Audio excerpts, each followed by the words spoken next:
রাব্বুল আলামিন বলেন, ও মুসা ইজহাব, তুমি যাও ইলা ফিরাউন, ফিরাউনের কাছে, ইন্নাহু তাগা, সে তাগুত হয়ে গেছে, যাও তার কাছে যাও। মুসা আলাইহিমুস সালাম এবার চলে আসতেছেন, সব উপঢৌকনগুলো নিয়ে চলে আসতেছেন। আস্তে আস্তে আস্তে আস্তে ভয় লেগে গেল, আল্লাহ আমি কেমন করে তার সামনে যাব? মাথার উপরে আমার উপরে একটা কেস রয়েছে, মানুষকে মারার কেস, মার্ডার কেসের আসামি, আমি কেমন করে যাব?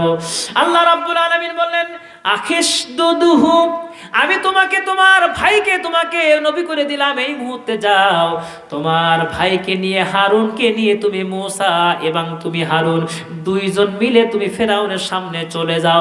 জোরে জোরে বলেন সুবহানাল্লাহ।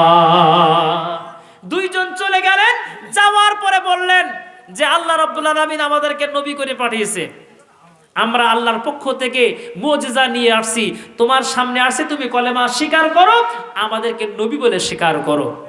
যখন এই কথা বললেন, বলার সঙ্গে সঙ্গে বললেন যে তোমার কি শক্তি আছে? সঙ্গে সঙ্গে উনি কি করলেন, হাতখানা বগলের মধ্যে ঢোকাই দিলেন, হাতখানা বের করলেন, বের করার সঙ্গে সঙ্গে লক্ষ্য করে দেখলেন শুভ্র উজ্জ্বল হয়ে গেল, একেবারে সুন্দর দেখতে হয়ে গেল। এরপরে আর কি আছে? বললেন হাতের মধ্যে লাঠি আছে, এই লাঠিখানা ছেড়ে দিলেন, ছেড়ে দেওয়ার সঙ্গে সঙ্গে অজগরের মতো সাপ হয়ে গেল, তিরিং বিরিং করে নড়তে শুরু করলো। ফেরাউন বলল, এ তো জাদু, এর মতো জাদু তো আর হতে পারে না। কিন্তু ফেরাউন বুঝতে পেরেছে এ জাদু জাদু না, এটা হলো আল্লাহর মুজিজা।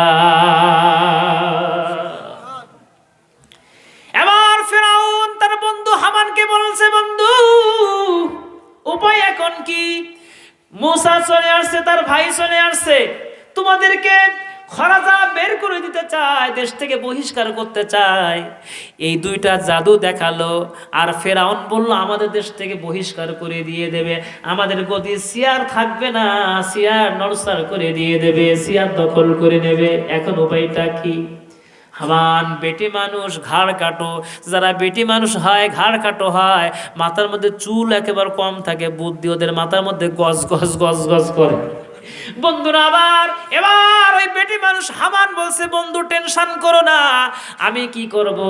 আমি মহল্লার ভিতরে, দেশের ভিতরে সংবাদখানা পৌঁছাই দেব, যারা দক্ষ জাদুকর আছে তাদেরকে ডেকে নিয়ে আসব। তারা যখন চলে আসবে, মুসা এবং তার ভাই হারুনের সাথে টক্কর হয়ে যাবে। আমরা যদি জয়ী হয়ে যাই, তাহলে মুসা এবং হারুনকে আমরা দুনিয়া থেকে বিদায় করে ছাড়বো। জোরে জোরে বলেন নাউযুবিল্লাহ। ইউরিদুনা লিইউতফিউ নূরাল্লাহি বিআফওয়াহিহিম আল্লাহু মুতিম্মু নূরিহি ওয়ালাউ কারিহাল কাফিরুন।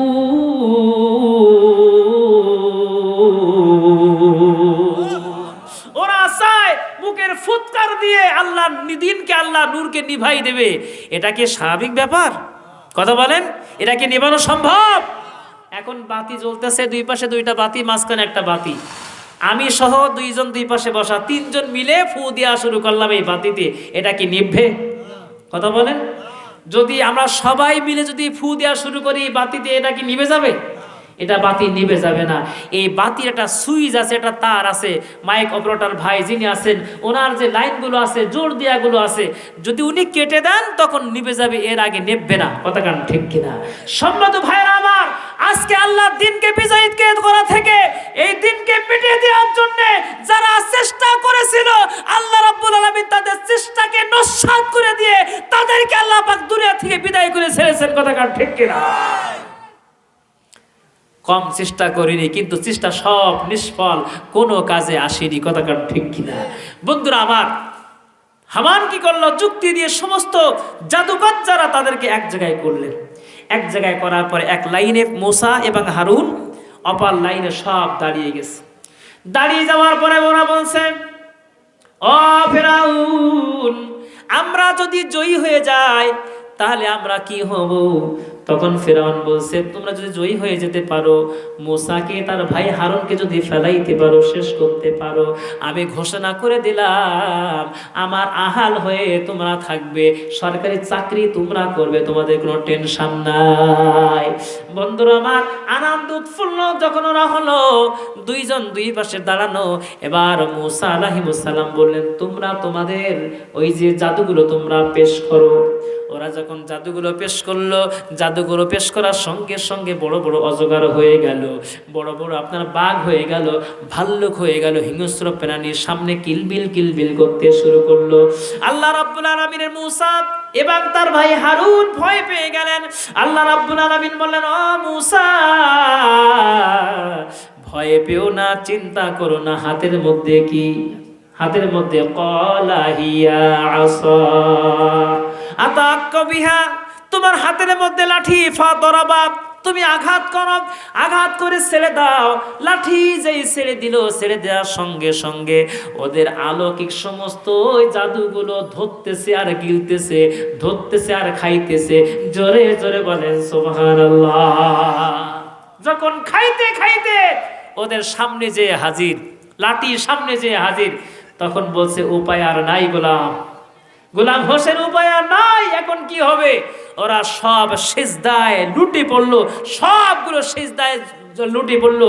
জাদুকররা যেই সিজদায় লুটে পড়েছে, তখন লুটে পড়ার পরে বলছে যে আমরা মূসা এবং হারুনের রবের প্রতি ঈমান খানা এনেছি, আমরা সব ঈমানদার মুমিন হয়ে গেছি। জোরে বলে সুবহানাল্লাহ। ফেরাউন বলছে, আমি দাওয়াত করে নিয়ে আসছি, আমার দাওয়াতে তোমরা আসছো, আর আমার সাথে সলা পরামর্শ না করে তোমরা মূসার আল্লাহর প্রতি তোমরা ঈমান এনেছো না?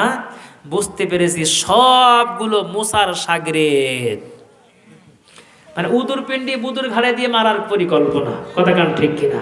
পিরোজপুরে দেনু শিকদার নামে একজন শয়তান, একজন ব্যক্তি, সেই ব্যক্তির যত কেস কাম সব চাপাই দিল দেলোয়ার হোসেন সাইদির নামে। কথা কান ঠিক কিনা? তার উপরে চাপাই দিয়ে তাকে মারার পরিকল্পনা করলো।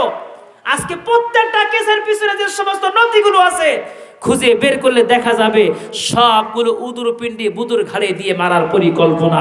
কথা কান ঠিক কিনা? বন্ধুরা আমার, এবার কি হয়ে গেল?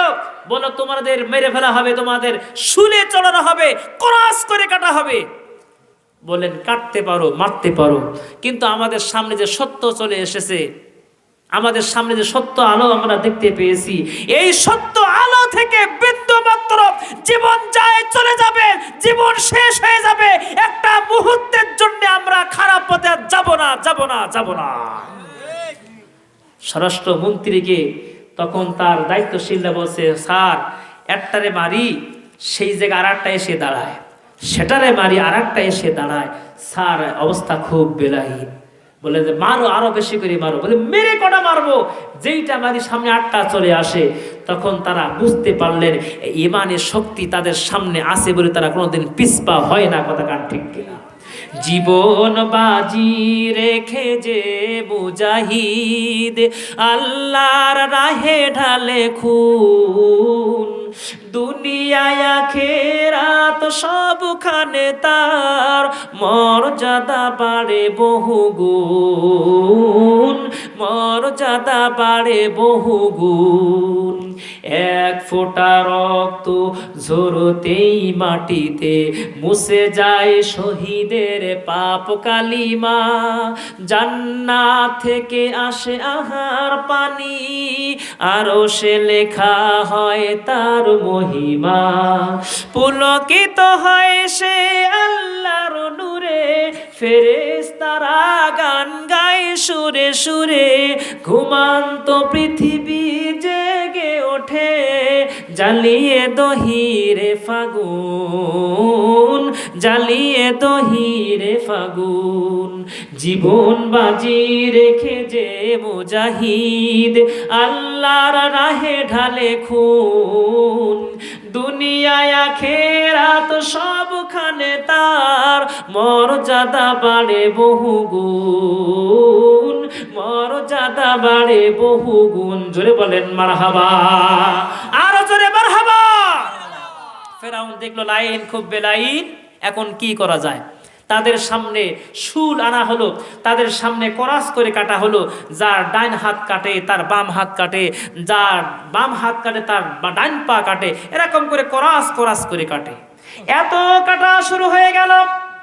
ওরা তখন বলল, যতই কাটো না কেন, যতই মারো না কেন, আমরা ঈমান এনেছি আল্লাহর প্রতি, বিশ্বাস স্থাপন করেছি আল্লাহর প্রতি। যতই মারো না কেন, যতই কাটো না কেন, জীবনের তরে কলেমা থেকে এক বিন্দু মাত্র পিছপা হব না। জোরে জোরে বলেন মারহাবা, আরো জোরে মারহাবা। বন্ধুরা আমার, এই পথ বড় কঠিন পথ। এই পথে যারা আসে জীবনকে তারা পরোয়া করে। তারা জানে যেরকম মানুষ মরলে জান্নাতে চলে যাবে আর বাঁচলে গাজী হয়ে ফিরে থাকবো আল্লাহর জমিনে, সুতরাং মরণের ভয় তারা করে না। কথা কারণ ঠিক কিনা? সম্মত ভাইরা আমার, তাই যদি করত, মরণের ভয় যদি করত, সম্মত ভাইরা আমার, নিজামুদ্দিন সাহেব অর্থাৎ নিজামী সাহেব তার সন্তানকে জিজ্ঞেস করতেছে, বাবা আমার তো ফাঁসির কাস্টে নিয়ে যাওয়া হবে, আমি কোন জামাটা পরে যাব?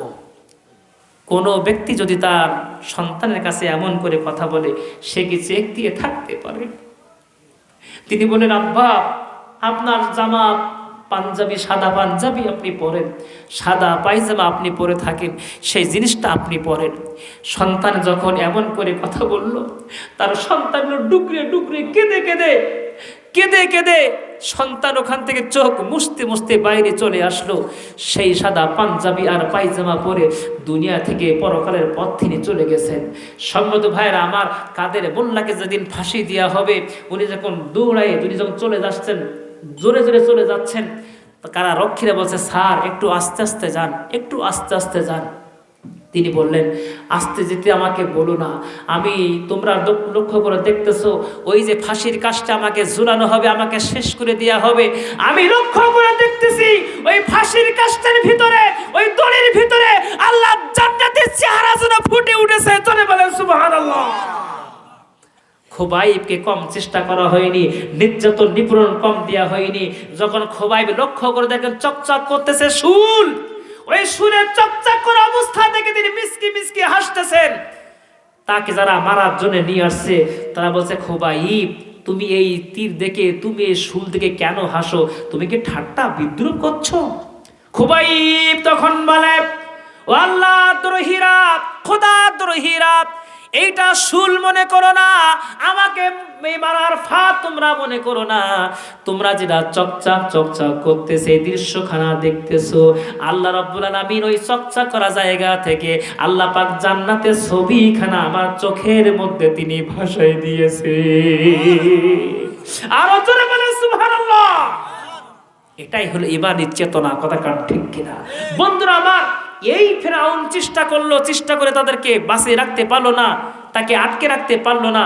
যখন তাদেরকে শেষ করে দেয়া হলো, তাদেরকে বিদায় করে দেয়া হলো, ওরা চলে গেলেন, ওরা বিদায় হয়ে চলে গেলেন, ওরা জান্নাতের বাসিন্দা হয়ে গেলেন। জোরে বলেন সুবহানাল্লাহ। শেষ পর্যন্ত ফেরাউন কম বাড়ানি শিক্ষা খাতে হাত দিয়েছে, শিক্ষা খাতকে শেষ করার জন্য চেষ্টা করেছে। আজ আমাদের শিক্ষা ব্যবস্থার মধ্যে এমন সিলেবাস ঢোকাই দেওয়া হয়েছিল, সব বলা হয়েছে বান্দরের জাত। কিসে জাত বলেন? এরা মানুষ, এরা বান্দরের জাত। এরা এ ডাল থেকে এ ডালে ঘষতে ঘষতে পাছার ল্যাস পড়ে গেছে, এখন মানুষ হয়েছে। এমন শিক্ষা আমাদের শিক্ষা ব্যবস্থার মধ্যে ঢোকাই দেওয়া হয়েছে। কোনো জাতিকে যদি শেষ করতে হয়, তাহলে শিক্ষা ব্যবস্থা শেষ করে দাও, অচিরেই সে ধ্বংস হয়ে যাবে। কথা কার ঠিক কিনা? ফেরাউন ভাতা সিস্টেম করলো, বেকার ভাতা, লেখাপড়া করা লাগবে না, ভাতা নাও, সুখে শান্তিতে থাকো। প্রত্যেকটা মোড়ে মোড়ে ফেরাউনের মূর্তি তৈরি করা হলো। বন্ধুরা আমার, আমরা বলতে চাই যে সমস্ত হিন্দু ভাইরা আছে তাদের মন্দিরে হাজারো পুতুল তারা রাখুক, হাজারো দেবতা তারা রাখুক, তারা তাদের ধর্ম পালন করবে, এটাই স্বাভাবিক। কথা কান ঠিক কিনা? কিন্তু মুসলমানদের ট্যাক্সের টাকায় প্রত্যেকটা মোড়ে মোড়ে মূর্তি তৈরি হবে, আর বিশেষ দিনে দিনে সেই মূর্তির সামনে মুসলমানরা ফুল নিয়ে শ্রদ্ধা জ্ঞাপন করবে। এটা মুসলমানের এক ফোঁটা রক্ত থাকতে কোনোদিন বরদাস্ত করা হবে না, হবে না, হবে না। আজকে আমাদেরকে তাই করতে বাধ্য করা হয়েছিল। কথা কান ঠিক কিনা? সম্মত ভাই বাবাজিরা আমার, এভাবে করে এত কম বাড়াইনি, কম চেষ্টা করিনি। শেষ পর্যন্ত যখন তাড়ানো শুরু করলো, তাড়াইতে তাড়াইতে মুসা আলাইহিসসালাম তার দলবল মিলে নদীর মধ্যে কাছে চলে গেলেন। আল্লাহর কাছে বলে, আল্লাহ পিছনে শত্রু, সামনে নদী, যাওয়ার জায়গা মোটেই নেই, সাহায্য যদি করো বাঁচবো, নতুবা বাঁচার উপায় নেই। আল্লাহ রাব্বুল আলামিন বললেন, মুসা রে চিন্তা করো না, আমি আল্লাহ তোমাকে ছেড়ে দিয়ে তুমি আমার কথা বলবা, আমার পথে চলবা, আর তুমি নির্যাতন নিপীড়নের শিকার হবা, এটা কশ্চিনকালে হতে পারে না। যদি এটা পথটা কাটা বেছানো পথ, ফুল বেছানো পথ না, ইমানের পথ, কাটায় ভরা ফুল বেছানো নয়। এ পথে তায়েফ, বদর, উহুদ, বালাকোট, কারবালা পাড়ি দিতে হয়। ইমানের পথ, কাটায় ভরা ফুল বিছানো নয়। আল্লাহ রাব্বুল আলামিন বলেন, ও মুসা, হাতের মধ্যে কি বললেন? লাঠি। আঘাত করো লাঠি দিয়ে। লাঠি দিয়ে আঘাত করলেন। তার সাথে সঙ্গী হয়ে 12 সম্প্রদায়ের লোক ছিলেন, 12 প্রকারের লোক ছিলেন। একটা লাঠি আঘাত করার সঙ্গে সঙ্গে 12টা রাস্তা আল্লাহ তৈরি করে দিয়েছে। ওরা পিছন থেকে একটা রাস্তা বন্ধ করে দিয়েছে। আল্লাহ দ্বীনের পথে চলার কারণে আল্লাহ রাব্বুল আলামিন 12 রাস্তাই তাদের জন্য খুলে দিয়েছে। জোরে বলেন সুবহানাল্লাহ। রাস্তা দিয়ে যখন পার হয়ে মাঝখানে চলে যায়, এবার ফেরাউন চলে আসলো, এসে বলল, এ তো আমার তৈরি করা রাস্তা, আমার বাবা তৈরি করে গেছে, আমার তৈরি করা রাস্তা, এই ঢুকে পড়ো, খুঁজ মুসা, মুসাকে ধর আর শেষ কর। যখন ওরা রাস্তার মধ্যে ঢুকতে যাবে, লোকজন বলছে, এই যে পানির মধ্যে রাস্তা, এই রাস্তা কিন্তু সেই রাস্তা, সেই রাস্তা, এর মধ্যে খবর আছে কিনা নাই? বলছে, তোমার জন্য যদি রাস্তা তৈরি হয়, আগে তুমি প্রবেশ করো, তোমার যদি কিছু না হয় আমরা তোমার পিছনে আসি, সামনে আমরা যেতে রাজি। বন্ধুরা আমার, এবার ফেরাউন চিন্তা করলো, উপায় নাই, কি বলে ফেললাম। ফেরাউন এবার সামনে যে এগিয়ে চলে গেছে, রাস্তার মধ্যে প্রবেশ করেছে। ডান দিকে হাত দেয়, পানি কিছুই বলে না, বাম দিকে হাত দেয়, পানি কিছুই বলে না, তক্তার মতো শক্ত হয়ে গেছে। এবার বলছে, আসো, তাড়াতাড়ি করে চলে আসো। যেহেতু ওর যে পানি কিছু বলছে না, ওর সাহসটা বেরিয়ে গেছে। কথা বলেন ঠিক কিনা? আল্লাহ রাব্বুল আলামিন বলেন, ফালা তাহসাবান্নাল্লাহা গাফিলান আম্মা ইয়া'মালুন যালিমুন, ইন্নামা ইউআখিরুহুম লিয়াউমিন তাশখাসু ফীহিল আবসার।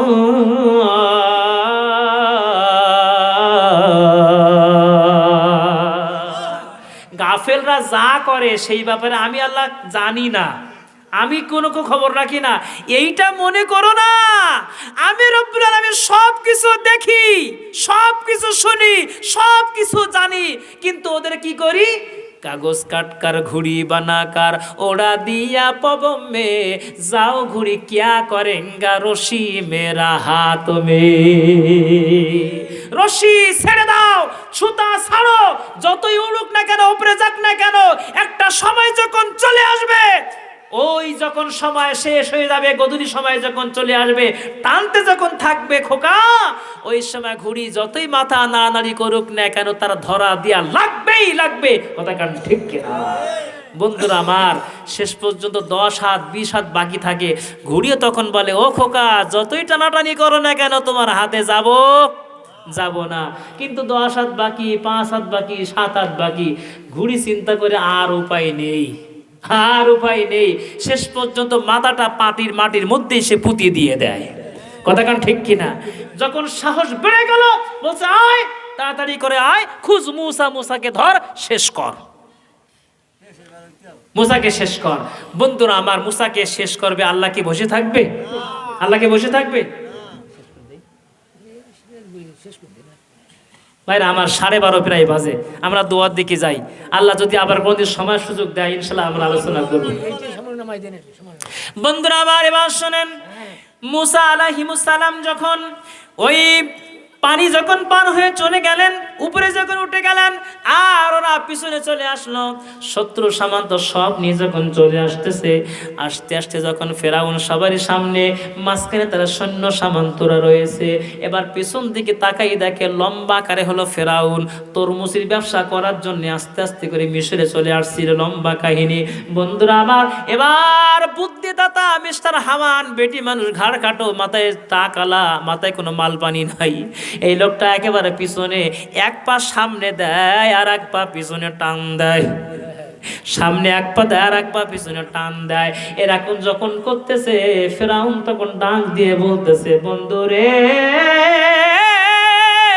কেন পিছনে বন্ধু? সারা জীবন আমাকে বুদ্ধি দিয়ে দিয়ে দিয়ে দিয়ে এই পর্যন্ত নিয়ে আসছিলে। আমি ছিলাম ওই, আমরা দুইজনে মিলেছিলাম ওই গোরস্থানের দারোয়ান। সেইখান থেকে টাকা আমায়কাই করতে করতে করতে সম্পদ বাড়াইতে বাড়াইতে এই পর্যন্ত বাড়াইছি। আমাদের সমাজের মধ্যে অনেক মানুষ আছে যারা সুদখোর, এলাকায় আছে কিনা নাই? কথা বলে সুদখোর। সুদখোর যারা কায় দিরহামুর রিবা ইয়াকুলুর রাজুলু। কোন মানুষ যদি জেনে শুনে সুদের গুনাহ জানার পরও যদি 1 টাকা সুদের টাকা খায়, সে যেন তার মায়ের সাথে 36 বার জিনা করার সমতুল্য গুনাহ করলো। নাউজুবিল্লাহ বলবেন না? আজকে বিভিন্ন এনজিও দিয়ে টাকা দিচ্ছে, বিভিন্ন কারিতাস টাকা দিচ্ছে, বিভিন্ন এনজিও টাকা দিচ্ছে, বিভিন্ন ব্যাংকে টাকা দিচ্ছে, পোস্ট অফিসে টাকা দিচ্ছে। এই সুদের টাকা জড়িয়ে মনে করতে যে সুদ মনে হয় বাড়তেছে না, সম্পদ মনে হয় বাড়তেছে না। আমার মা চাষিরা দুধ জাল দেয়, 100 দুধ যখন জাল দেয় তখন মনে করে একেবারে হাড়ি সাপদাইয়ে, হাড়ি উতলাইয়ে বাইরে পড়ে যায়। তখন চিন্তা করে 100 দুধ জাল দিছি, অল্প হওয়ার কথা, ছাপাই যাচ্ছে কেন? কথা বলেন ঠিক কিনা? এরপরে যখন জাল যখন কমে যায়, কি হাড়ি কি পরিপূর্ণ থাকে না কমে যায়?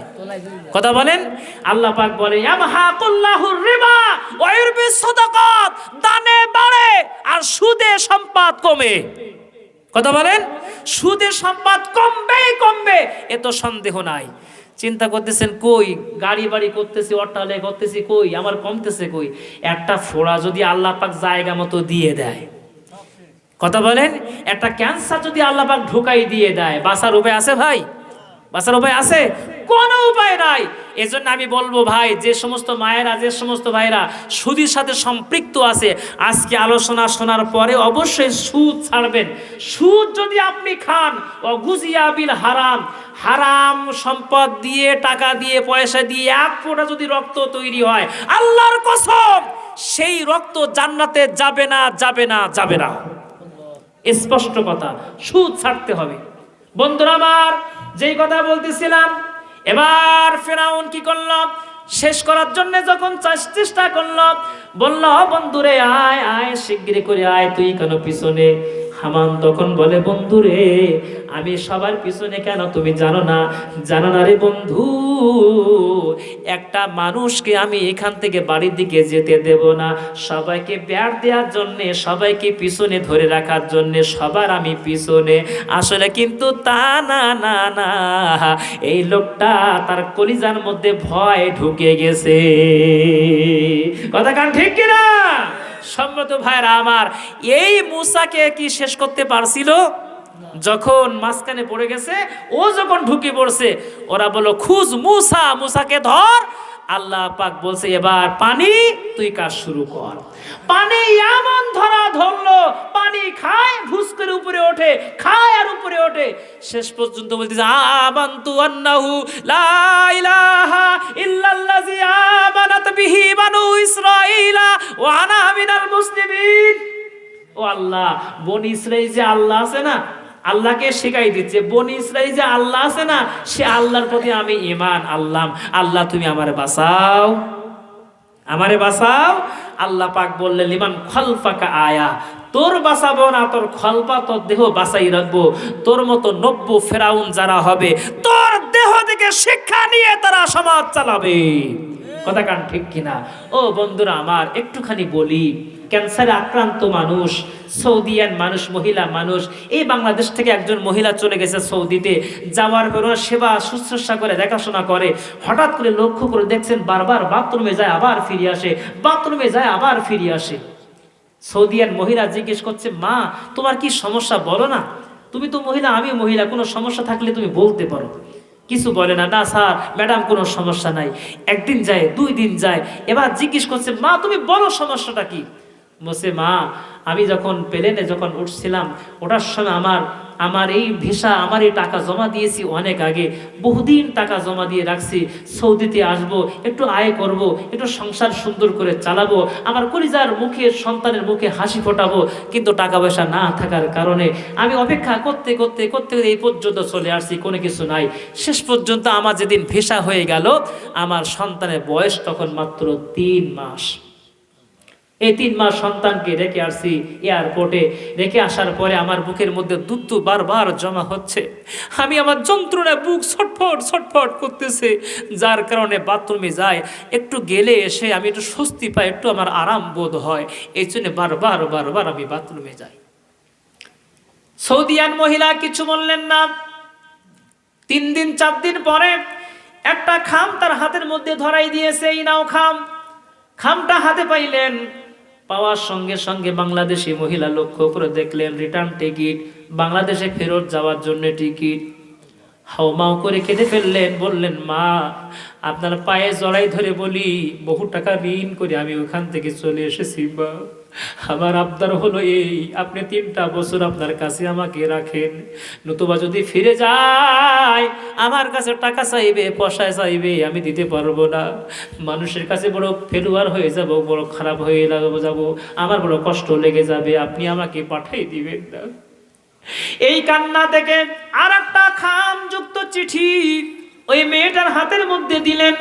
হাতের মধ্যে দেওয়ার পরে ওই চিঠিটা গ্রহণ করলেন, নিলেন, চিঠিখানা ছিললেন, ছেঁড়ার পরে লক্ষ্য করে দেখে বহু টাকা ওর মধ্যে রয়ে গেছে। ওই মেয়েটা বলে ম্যাডাম এত টাকা কেন, কিসের জন্য আপনি দিলেন? ওই মহিলা তখন বলে, সৌদিয়ান ক্যান্সার আক্রান্ত মহিলা তখন বলে, ও মা 3টা বছর আমার বাড়িতে থাকবা, প্রতি মাসে যে টাকাগুলো হয়, পয়সাগুলো হয়, বেতনগুলো হয়, সেইগুলো তোমাকে দিয়েছি, এবং তোমার 2টা বোনাস বছরে তুমি পাইবা সেটাও দিয়েছি, আমার পরিবার পক্ষ থেকে আরো কিছু টাকা পয়সা তোমাকে দিয়েছি, তোমার 3 বছর 3 মাসের কলিজার টুকরা সন্তান দুধ খাওয়ার জন্য বাংলাদেশে হাউবাউ করে কাঁদতেছে। মা বড় সম্পদ, মা বড় কঠিন জিনিস, তুমি তোমার সন্তানের দুধ কেন তুমি নষ্ট করবা, কেন তুমি খাওয়াবা না, কেন তুমি তার মাহরুম করবা? যাও সন্তানকে লালন পালন করার জন্য আরো কিছু টাকা আমি এর মধ্যে ঢুকাই দিয়েছি, এই টাকাগুলো নিয়ে চলে যাও, আর তুমি বাংলাদেশে যে তোমার কলিজার টুকরা সন্তানকে দুধ খাওয়া। বন্ধুরা আমার, এই মহিলা চলে আসলেন প্রতি সপ্তাহে প্রতি মাসে চেক আপ করার জন্য। ওই সৌদিয়ান ক্যান্সার আক্রান্ত মহিলা ডাক্তারের কাছে চলে যান। এবার 1 সপ্তাহ পর যখন তিনি চলে গেছেন, যাওয়ার পরে তিনি রিপোর্ট তৈরি করলেন, ডাক্তারের কাছে রিপোর্ট নিলেন। রিপোর্ট নেওয়ার পরে ডাক্তার সাহেব রিপোর্টটা হাতে নিয়ে বারবার করে রিপোর্টের দিকে তাকায়, আর এই সৌদিয়ান ক্যান্সার আক্রান্ত মহিলার মুখের দিকে, চোখের দিকে তাকায়, তাকায় বলে, কি ব্যাপার, কোন ডাক্তারের কাছ থেকে আপনি ট্রিটমেন্ট গ্রহণ করছেন, কার কাছ থেকে আপনি ঔষধ খাচ্ছেন জানি না, কারণ কি কারণ? এবার বলছে, আমি লক্ষ্য করে দেখতেছি আপনার দেহের ভিতরে যেই পরিমাণ ক্যান্সার জীবাণু ছিল, ক্যান্সার আক্রান্ত আপনি ছিলেন, আমি লক্ষ্য করে দেখলাম গো, আপনার দেহের ভিতরে 4টা পরিমাণ ক্যান্সারের কোনো জীবাণু না। ও বন্ধুরা আমার, মহিলাটা হাওয়া করে কেঁদে ফেলেছে। ও ডাক্তার, আল্লাহর কসম করে বলি, আমি কোনোদিন বড়িও খাই না, এই 1টা সপ্তাহ যাবত একটা বড়ি খাই না, ঔষধ আমি খাই না, কিছু খাই না, শুধু পানি খাই আর ভাত খাই, আমি আমার তরকারি খাই, ফলমূল খাই, আর অন্য কোনো ঔষধ পানি খাই না। কিন্তু কিভাবে যে আমার ক্যান্সার ভালো হয়ে গেল আমি জানি না, কিন্তু আমার একটা মনে খটকা লাগে, আমার মনে একটা বিশ্বাস হয়। আমার বাড়িতে বাংলাদেশি একজন মহিলা ছিলেন, তার কলিজার টুকরা সন্তান, 3 মাসের সন্তান বাড়িতে রাখা, মা হয়ে সন্তানকে রেখে আসছে, বারবার বারবার দুধ গেলার জন্য হাউজের মধ্যে কিংবা ওই বাথরুমের মধ্যে যায়। আমি ওই মেয়েটারে 3 বছরে যেতগুলো টাকা হয়, যতগুলো বোনাস হয়, সন্তানের লালন পালন করার জন্য যে টাকাগুলো হয়, সব টাকাগুলো মিলাই আমি তার হাতের মধ্যে ঢোকাই যেদিন দিয়েছিলাম, টাকাগুলো পাওয়ার পরে ওই আমার ঘরের ভিতরে মেঝের উপরে আল্লাহু আকবার বলে সিজদায় পড়ে গিয়েছিল। সিজদায় পড়ে যাওয়ার পরে চোখের পানি ছেড়ে কান্না শুরু করে দিল আর বলল, আল্লাহ ফাআলুল লিমা ইউরিদ, আল্লাহ তুমি তো সব কিছু করতে পারো, আল্লাহ তুমি সব কিছু করতে পারো। আমাকে যে সম্মান দিল, আমার কলিজার টুকরা সন্তানকে আমার বুকের মধ্যে ফিরে দেওয়ার জন্য যে ব্যবস্থা না করলো, আল্লাহ তোমার কুদরতে পায়ে সিজদা দিয়ে বলি, আল্লাহ এই মহিলার ক্যান্সারের রোগ তুমি মুহূর্তের মধ্যে ভালো করে দিয়ে দাও। আরো জোরে বলে সুবহানাল্লাহ। আমার বিশ্বাস ওই মহিলার চোখের পানির বিনিময়ে আল্লাহ রাব্বুল আলামিন আমার ক্যান্সারের রোগটা মুহূর্তের মধ্যেই তিনি ভালো করে দিয়েছে।